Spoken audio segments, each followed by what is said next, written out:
Along to Stranglers Record Company and recorded a few minutes of chat with Hugh Cornwell, which I'll play back to you after Golden Brown, and then something that Hugh wanted to hear. But before I do that, I'd like to say hello to Debbie Allen, who writes from Stratford-upon-Avon in Warwickshire, and is a big fan of the Stranglers, and an even bigger fan of Jean-Jacques Brunel. So many are. Anyway, Stranglers fans, this is for you. It's kind of like Thursday night is Stranglers night. Last Thursday we had that session, which many of you wrote in and liked, and that will be repeated fairly soon. Tonight, Hugh Cornwell in conversation after when you wrote Golden Brown, because a lot of people have interpreted the song as alluding to romance or possibly even drugs. What are you singing about it, and what are you thinking about when you sing the song? Well, Kid, it really represents the ultimate scam. It's a complete selection of blank verse which is presented to the listener to interpret whichever way they want. And whatever people come up with as the idea behind the song shows exactly what they're preoccupied with.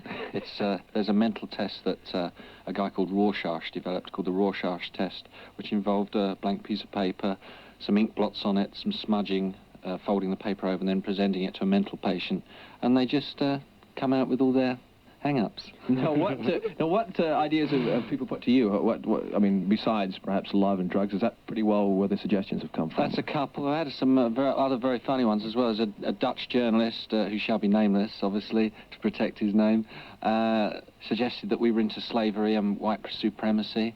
You get some really funny attitudes coming out. Okay, well, I mean, you set the test. What were you thinking of then, Golden Brown? What does that suggest to you? Or when the actual combination of those two words came up, what were you thinking? Sort of suntans and beaches and sand and sunsets. You know, people react differently to different colours. So if you show them a red, their emotional response is different to a green. Green is calming and red is quite exciting, you know, yeah. Sensual. So, I mean, brown is a deeper kind of red. I was trying to write about all the things that, sort of emotions that a brown can give you when you see it. You know, when I see brown, that's all the things that I think of. Right, I want to talk about a film which you're supposed to be involved in soon. Can you tell us what that's all about? Well, there isn't really much to say about that. It's just that you're talking about the thing with Bob, yeah? Bob Hoskins. Yeah. Well, Bob, as you know, is a pretty hot film property at the moment. He's a fantastic actor. I've known him for a couple of years because we have the same theatrical agent, and he's written a film for TV, which I don't know if TV are interested or what. But the finance hasn't come up for it yet. But when the finance is there, he wants me to be in it with him. It's me, him, and another person. It's about 3 decorators in London decorating a house. So we're just basically waiting for someone to come up with the money. And if anybody's listening, how can they get in touch and give you that money? Well, I think if they just get hold of Bob through Sally Hope, who's his agent. Hugh Cornwell, thanks very much for being with us. Can I ask you to pick a track from the La Folie album that you'd like to hear? What about something that never gets played on radio, which is the title track?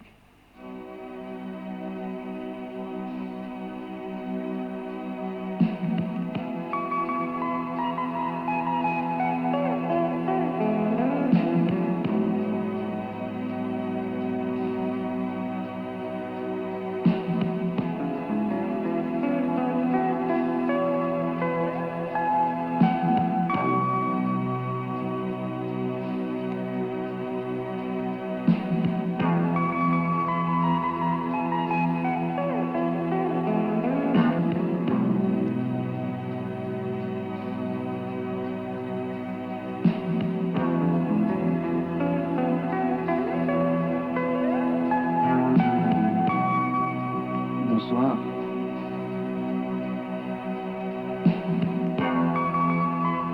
Ton véhicule n'a pas l'air d'avoir de passagers.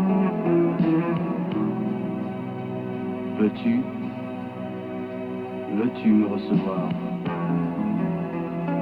sans trop te déranger?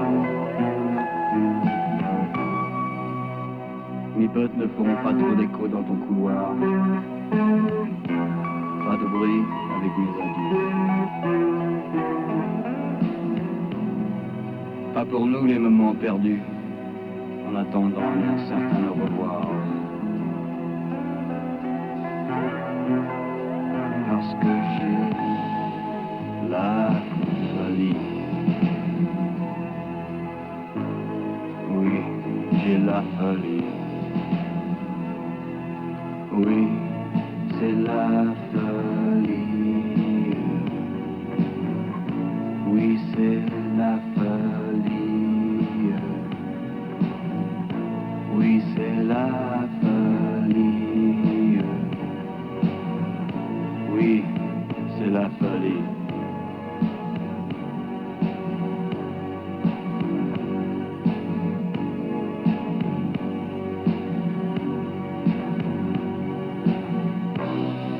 Il était une fois un étudiant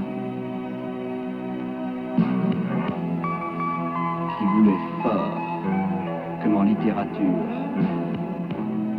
Sa copine, elle était si douce qu'il pouvait presque, en la mangeant, rejeter tous les vices, repousser tous les mâles, détruire toute beauté, qui, par ailleurs, n'avait jamais été ses complices, parce qu'il avait la folie. Il avait la folie. Oui, c'est la folie. Oui, c'est la folie. Oui, c'est la folie. Oui, c'est la folie.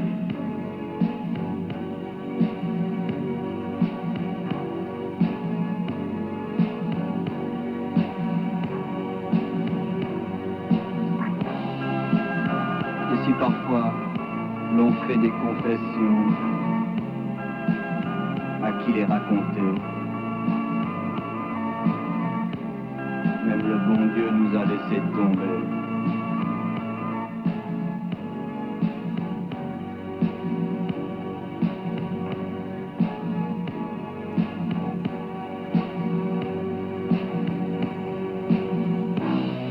Un autre endroit, une autre vie. Et oui, c'est une autre histoire. Mais à qui tout raconter?